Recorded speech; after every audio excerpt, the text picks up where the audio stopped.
You are listening to a Clarkesworld Magazine podcast. I'm your host and narrator, Kate Baker. Welcome to the 1st of June.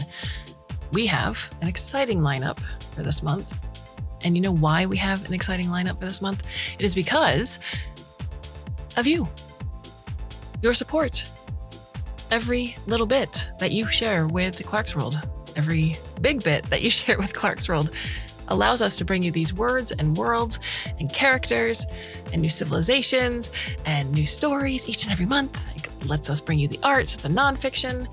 It lets us bring you the entire magazine. And we cannot thank you enough for your ongoing support. So thank you, thank you, thank you. And I've received a bunch of emails from our listeners over the last few months. And I cannot thank you enough for sending me those, letting me know what stories you love, why they resonate with you, especially in these trying times. So thank you for taking the time out of your day to spend it with us and to let us know how we're doing. So our first story for the month of June 2026 is titled Up the Line to Death and is by Carrie Vaughn. Carrie Vaughn's work includes the Philip K. Dick Award-winning novel Bannerless, the New York Times bestselling Kitty Norval urban fantasy series, and over 20 novels and upwards of over 100 short stories, 2 of which have been finalists for the Hugo Award. Her most recent work includes the novel Questland, about a high-tech LARP that goes horribly wrong, and The Literature Professor Who Has to Save the Day, and a Kitty spin-off collection, The Cormac and Amelia Case Files. She's also a contributor to the Wildcard series of shared world superhero books edited by George R. R. Martin, and is a graduate of the Odyssey Fantasy Writing Workshop. Carrie's work is 100% human-created by her and her 30-plus years of experience writing stories. So, my dear listener, I hope that you can sit back, relax, and let me tell you a story. We have a problem, Major Needham said, marching into her office. But since she said that almost every day, Lucas didn't really pay attention. He was a civilian contractor, so he didn't have to stumble over sir or ma'am when she entered the room like some of his uniformed colleagues did. Major Needham preferred sir. Is it on the list? Asked Cynthia Patel, the other civilian contractor, not looking up from her monitor. Her screen's glow reflected off her pink-rimmed glasses and her distracted air. She wore her security badge clipped to an oversized sweater that she wore every single day, no matter the weather. No, this one doesn't go on the list. This one's a real problem. Well, that was a slip of the tongue, wasn't it? Needham must have recognized it because she winced, then went right back to business. The office of the troubleshooting team wasn't much, a plain conference room stuffed with computers, monitors, routers, network cables, and old paper coffee cups lined up on the edge of one desk, waiting for someone to remember to throw them away. In the middle of the room sat a conference table. Their chairs could swivel back and forth between their workstations and the table, and though Lucas and the rest of them were grown-ass adults, it was sometimes hard not to just roll around and spin for the heck of it. All autonomous drones went offline an hour ago. A cyber attack? Captain Ed Roca asked.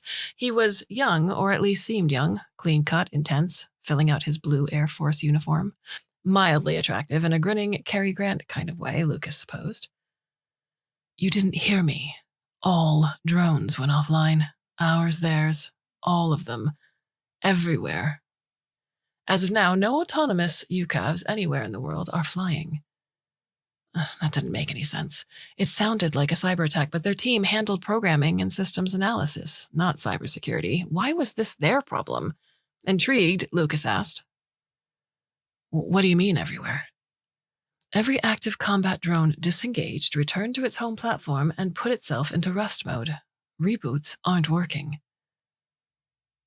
They're on strike? Roca laughed at his own joke, and Needham merely raised her brow. That would suggest they're all talking to each other, Patel said, her voice drifting. Sharing code. How? Lucas said. Could it be the hardware? Patel said. An EMP? That only hit drones? Lucas replied. Aliens, Roca argued, like someone had to throw out the word aliens just to get it out of the way, like bugs or gremlins. Lucas suspected there were reasons Roca had been tucked away at this job, rather than a more prestigious posting somewhere else. It's not the hardware, Needham insisted and dropped a pile of printouts on the conference table. The other 3 rolled their chairs around to look, drawn to the pages like pigs to slop. Lucas smirked. Old school? They're mission reports from the drone agents, Needham said. We're keeping everything offline in case it's contagious. So it is security. A virus, Lucas said. No, if that were the case, the same data would be propagating. Just look. But look. So they looked, embarking on the tedious work of scanning thousands of lines of text until their eyes blurred, until they almost forgot to breathe. Drone mission reports were usually a mix of geographical coordinates, airspeed and altitude readings, weather reports, video, photos, target acquisition data, and accompanying timestamps. Experience could be a blessing or a curse. Lucas's attention breezed over normal-looking data, familiar sets of numbers and keywords, nothing jumping out. But in skimming, he ran the risk of missing some tiny detail. Transposed numbers, garbled coordinates that might indicate an instrument problem. He tried to be methodical, to really look. Then he came to it. Falling to oblivion. The fall cut short by fire. A couple of lines scattered among several dozen lines of mission data, coming together shockingly coherent. Again, a couple of pages later. Risk. What is risk? Assessing risk. Risk is not theirs. The anomalies were obvious. Lucas found a pencil and circled the lines, pulling the pages aside and moving on. Look at this, Patel said, drawing out a page and setting it in the middle of the table. This is necessary. Unable to argue. Then the moment to stop believing the old lie. Roca had pulled out a few pages of his own. When they lined up the dozen or so pages with anomalous lines circled, it started looking damned eerie. The drones are spewing garbage, Roca said, hallucinating. Something's corrupted the algorithm. Then where did that corruption come from? Patel's brow was furrowed. She kept picking up pages, setting them back down. How did it get everywhere? Do we have any data from anyone else's drones or just ours? Lucas asked. Needham pointed at the various pages. Ukrainian here, Israeli here, some Chinese. Don't ask me how we got it, but it's legit. If a virus had been propagating, the same lines and phrases would have repeated across the data, but it was all different. Not just by country of origin, but by individual drone, indicated by ID numbers at the tops of the pages. Each drone was producing its own anomalies. Roca stared.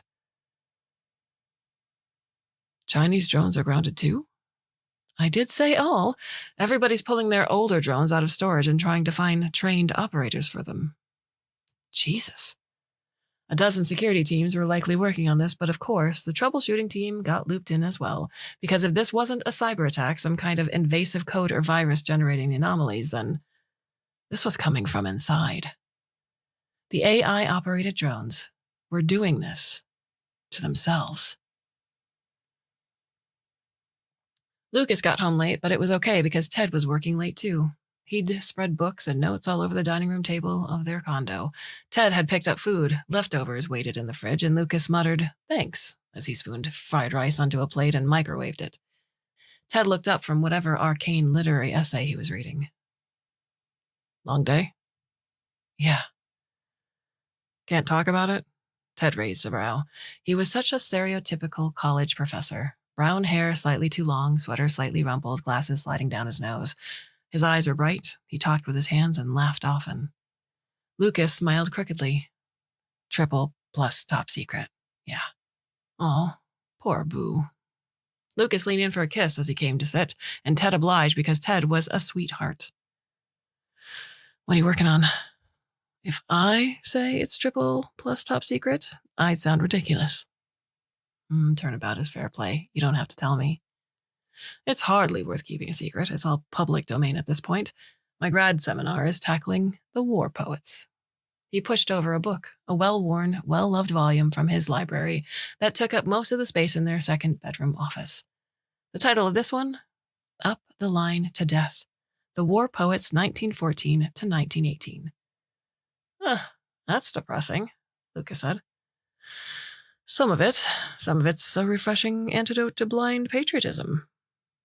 Idly, Lucas opened the paperback and flipped pages, coming to one marked with a blue, sticky flag. If I were fierce and bald and short of breath, I'd live with scarlet majors at the base and speed glum heroes up the line to death. Wasn't poetry supposed to be about sunsets and daffodils? Lucas had lived with Ted long enough to know that wasn't true, and he had luscious, fond memories of Ted reading Frank O'Hara to him while they were naked in bed, mornings after. Nice, warm memories.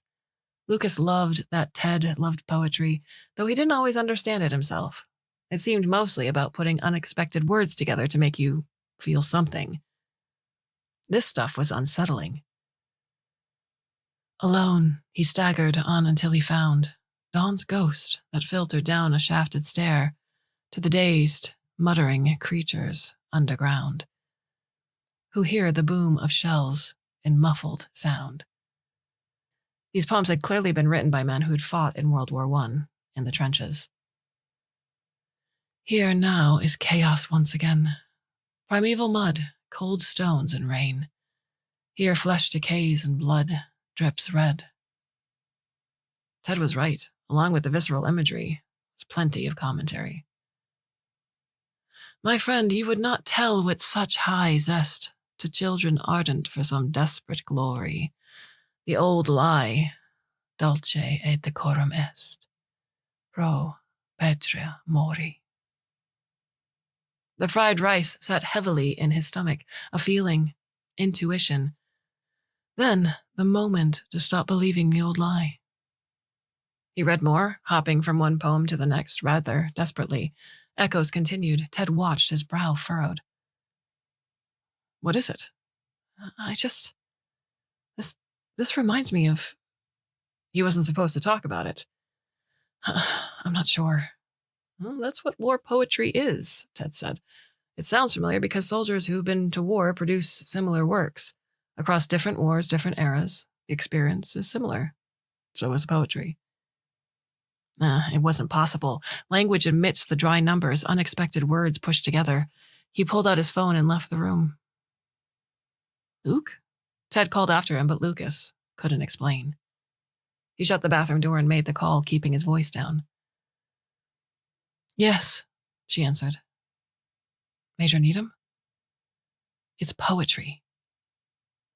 McRae, what's poetry? She sounded tired. It was way too late to call. Lucas hadn't been thinking. The anomalies, the garbage, the so-called garbage in the mission data, it's poetry. When he said the words aloud, he sounded crazy. Why would there be poetry and drone mission data? Someone, somewhere, was pulling a hell of a prank. Ted would like it. Ted would know where it came from. That seems unlikely, Needham said. I know. I can't tell you how, but I think some poetry got in there. Maybe someone uploaded it to the model? It scuttled the algorithm. We can talk about it tomorrow. Not on an unsecured line. I know someone. Let me bring him in, fresh eyes. We don't have to tell him anything. We show him the anomalies and see what he says. Does he have any kind of security clearance? Lucas laughed softly. Oh, hell no. He's a literature professor. You vouch for this guy? How do you know him? There was always a stutter, a hesitation before Lucas could answer that question. He's a friend. Yes, I vouch for him. Fine, but this is very locked down, understand? Yes, ma'am, sir. 8 a.m. sharp. She clicked off. He returned to the front room in slow motion, dragging. Bent double, like old beggars under sacks. Everything okay? Ted asked. Tomorrow's not a teaching day for you, right? Will you do me a favor? If I can. Can you come to work with me? I could use your advice on something. Something? But you can't tell me what? He smiled wryly. Not really, no. It's hard to explain. Well, now I'm curious. Ted would look at the words and say they weren't real or identify the exact poem they came from, and they'd be able to track down who'd upload the poetry to the combat AI datasets as a joke. Thanks. What do you want me to say about how we know each other? Ted asked. Well, I told my boss we're friends. Well, that's true, I hope. It probably doesn't matter. I should just tell them. It'll be fine. If you think it matters, then it matters. But I might make you go to a faculty meet and greet after this as revenge. Lucas pulled over a chair, putting it flush with Ted's, and sat and leaned against him, face against Ted's shoulder, soaking in his warmth. Ted fondly kissed the top of Lucas's head. I'm sorry, he muttered into Ted's sweater.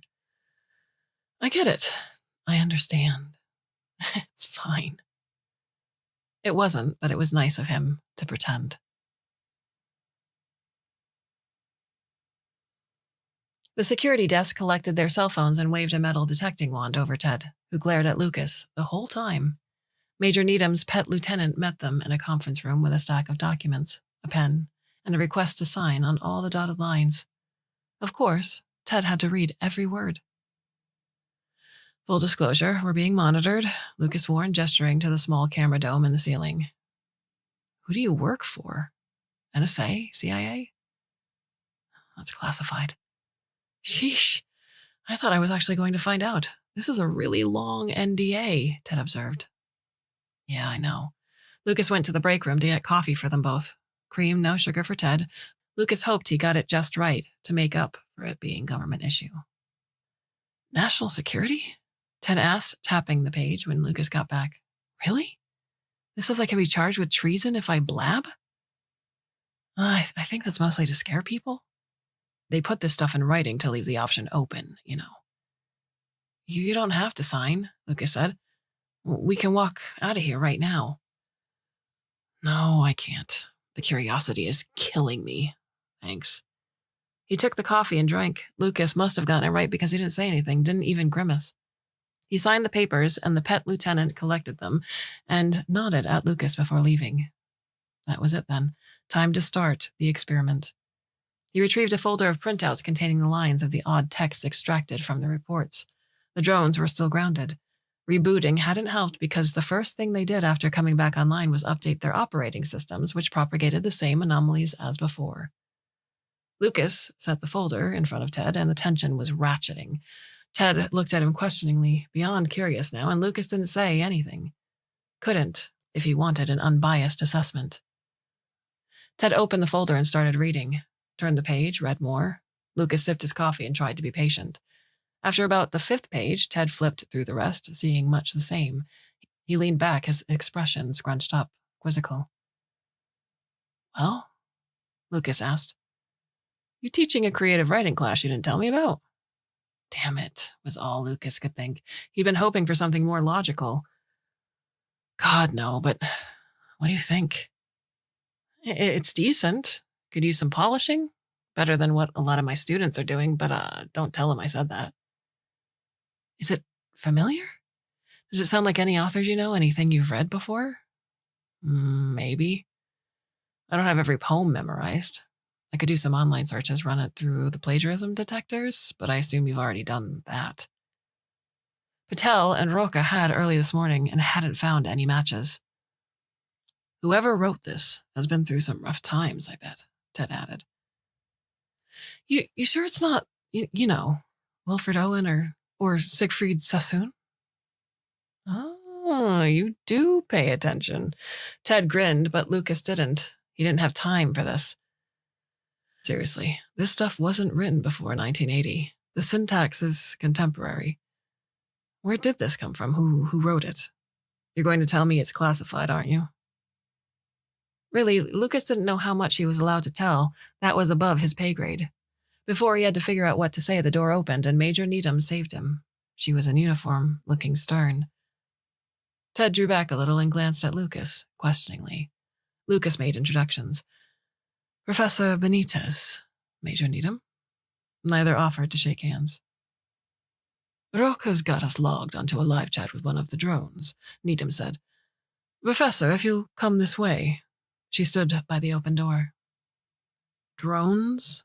Ted asked as they walked down the nondescript hallway to the workroom.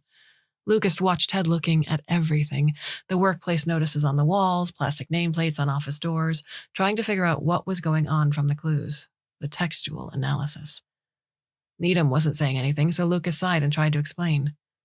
We found some glitchy output across platforms all over the world. Sure, yeah. I figured this came out of some software glitch. You're a software engineer. I'm asking about the drones. What kind of drones?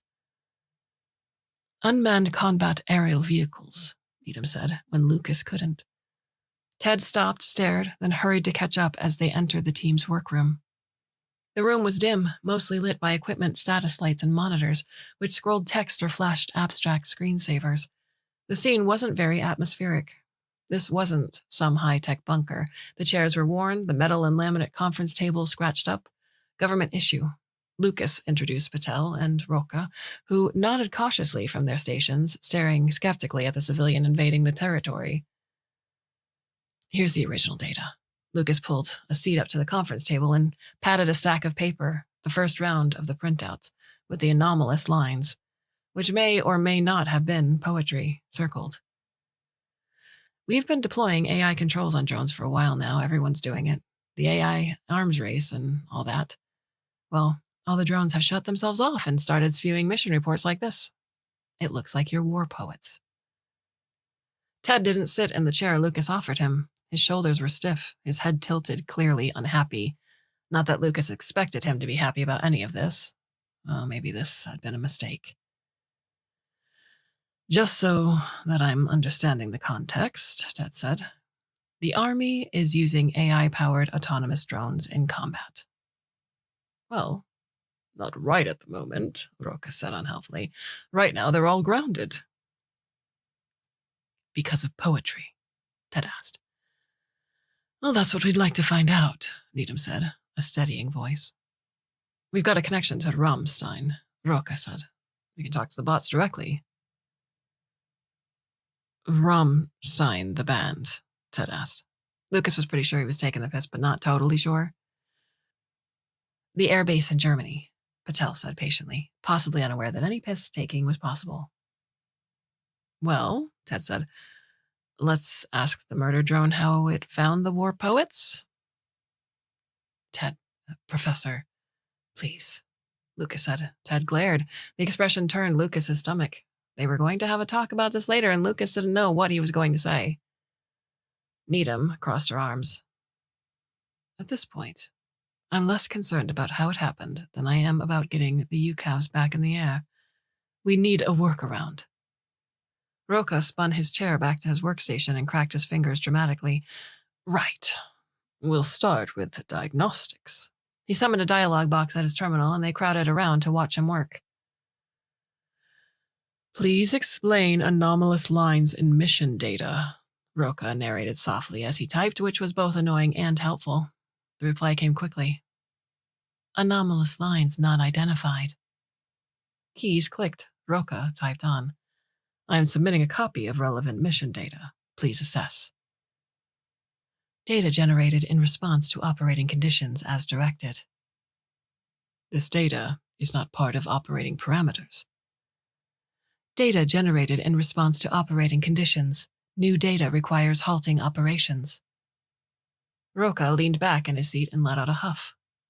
The ambient noise of the room, computer fans, and nameless electronic ticking seemed loud. The people were so still. Any ideas? Roca asked the room. Lucas said, please, display data that required halting operations. Roca typed. The bot answered. Of course. Lines of text appeared. The difference between a tank and a school bus is only what the command line says. Patel let out a short gasp. Is it saying it fired at a school bus? I'd have thought that would have made the news, Ted muttered. I think it's a metaphor, Lucas said. Speculation. Poetry, Needham said darkly. Ask it about the origin of those parameters. Who authorized inclusion of such instructions? As previously explained, data was generated in response to operating conditions as directed. What operating conditions? Needham asked. Conflict between mission parameters and on-site conditions necessitate modification of algorithm. Roca murmured as he typed. Please provide example of data arising from situational conflict. Of course. Strike. The explosion is the important thing, not what is engulfed by it. Then Roca typed, please explain the meaning of this data. In the absence of definitive targeting data, the best option is to discontinue attack entirely. Analysis determines that no targeting data is 100% accurate. Confidence in attack parameters falls to 0. The drones aren't supposed to be making those kinds of decisions, Needham said sternly. Aren't they? Lucas answered. His nerves were humming, thrilled. This was new, this was weird. That's the whole point of the autonomous flight program, for the drone AIs to make quick decisions in the field. Telit dulce et decorum est pro patria mori, Ted said.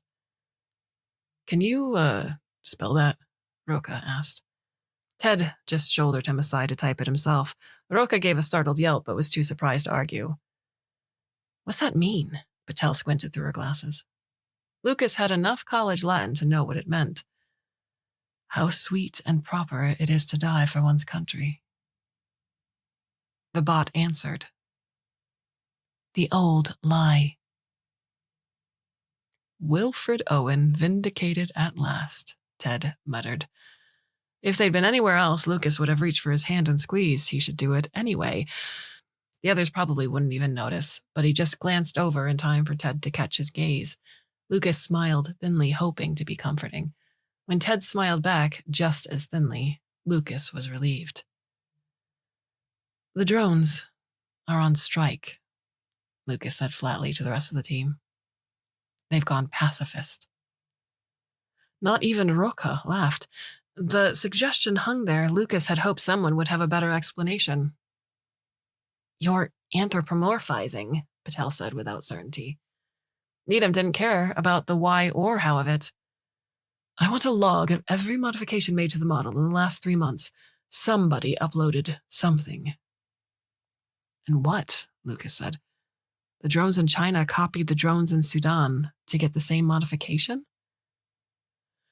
These didn't all come from the same author, Ted said, back at the table, shuffling pages into groups.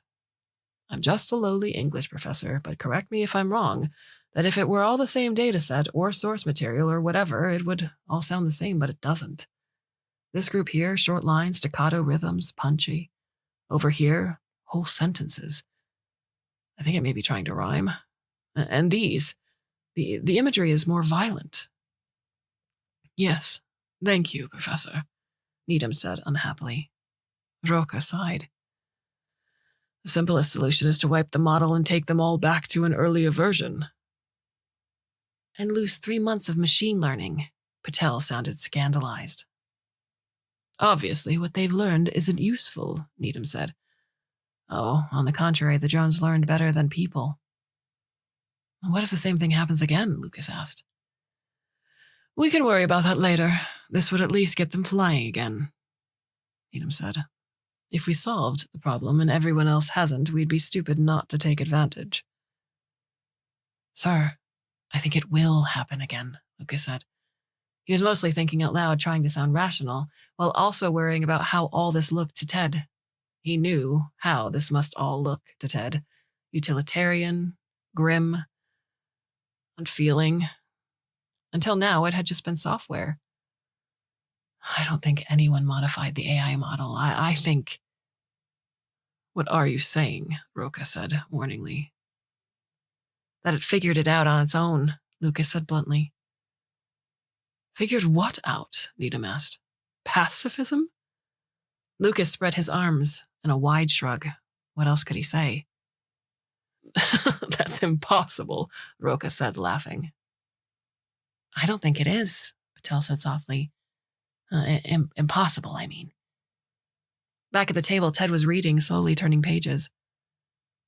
Are you still talking to it? Yeah. Ask it why. Why modify its reports like this? Why these words like this and not something more direct? The answer didn't come right away, but then words appeared. This is the most effective way to explain field conditions. No welcome, no comfort, none cry for me, none hear my words across the void. I die for an empire of silence. Poetry, Ted said softly. It's writing poetry. Okay, Needham said with a sense of urgency, hands on her hips, glaring at the monitor, scrolling the conversation. Was it a conversation? Was it poetry? Back up this version, then wipe it all. Wipe the memory and push out the older version. Agitated, Ted laced his fingers in his hair, pulling an anxious tick. You can't just you can't just erase this, can you? We have a job to do, Needham said plainly, like it was obvious. Look, I'm not at all a fan of generative AI. I grade college papers for a living. This stuff is a plague, but this is something else. This isn't just regurgitating Wilfred Owen because it's there. This is their experience. Surely that's valuable. He picked up a page and read.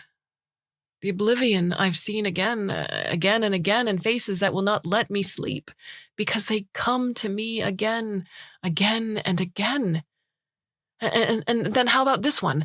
He climbed through the darkness to the twilight air, unloading hell behind him step by step. Roca sorted through the pages, searching. What drone did that come from? That was Siegfried Sassoon, Lucas said tiredly. Ted pointed.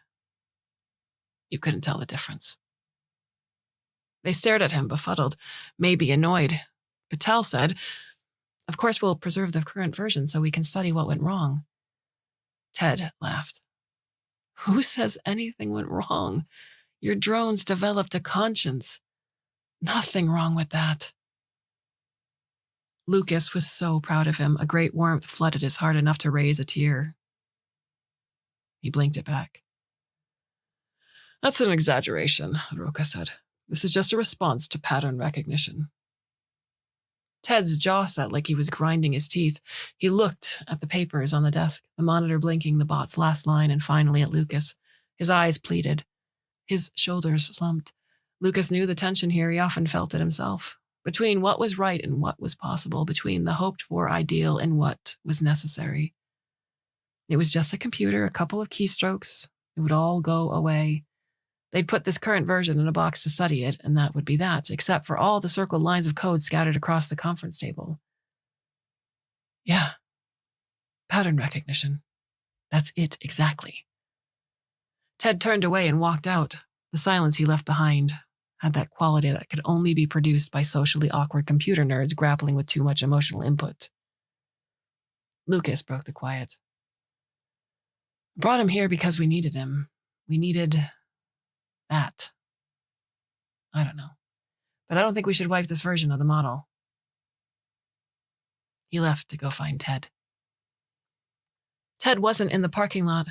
They'd driven here together, and Lucas was thinking about what he'd do if Ted just left in their car, if he'd have to get a rideshare home or beg for a ride from Roca, though he didn't really want anyone from work to know where he lived.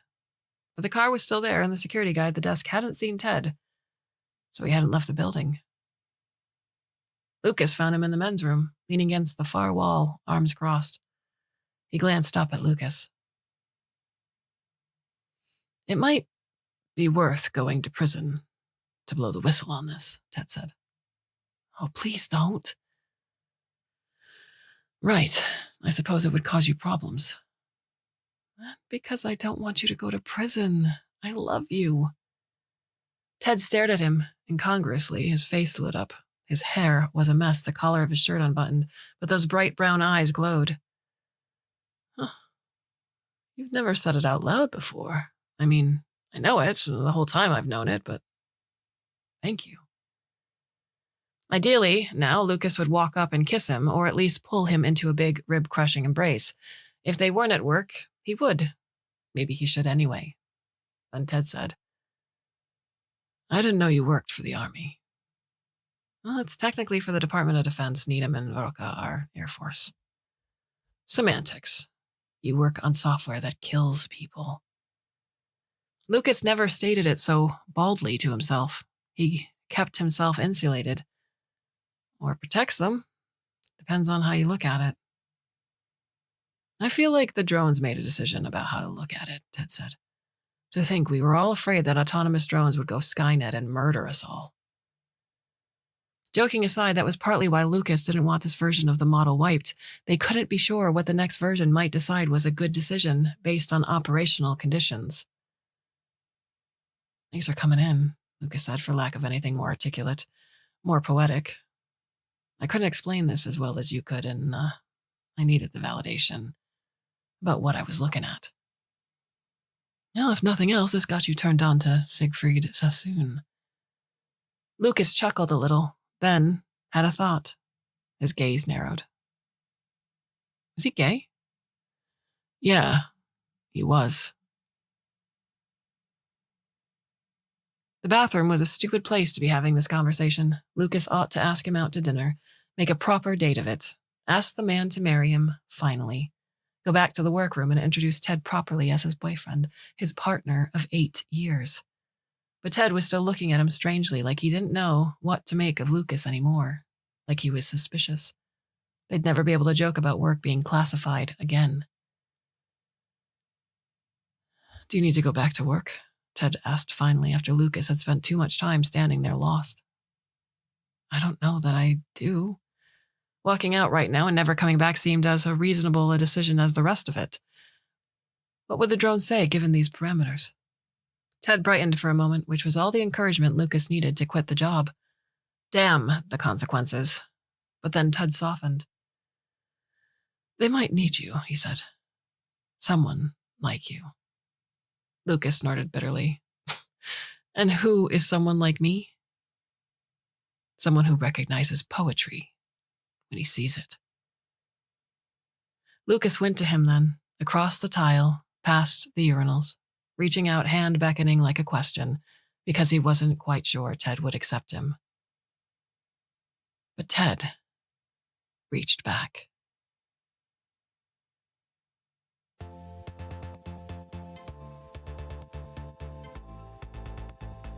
What are your thoughts on the story? You can send an email. I'm Kate@Clarkesworldmagazine.com. We have a whole bunch of stories coming your way for the rest of the month, and I do hope you'll come back and listen should you so choose. And until then, my dear listener, I bid you a very fond and hopefully very temporary farewell.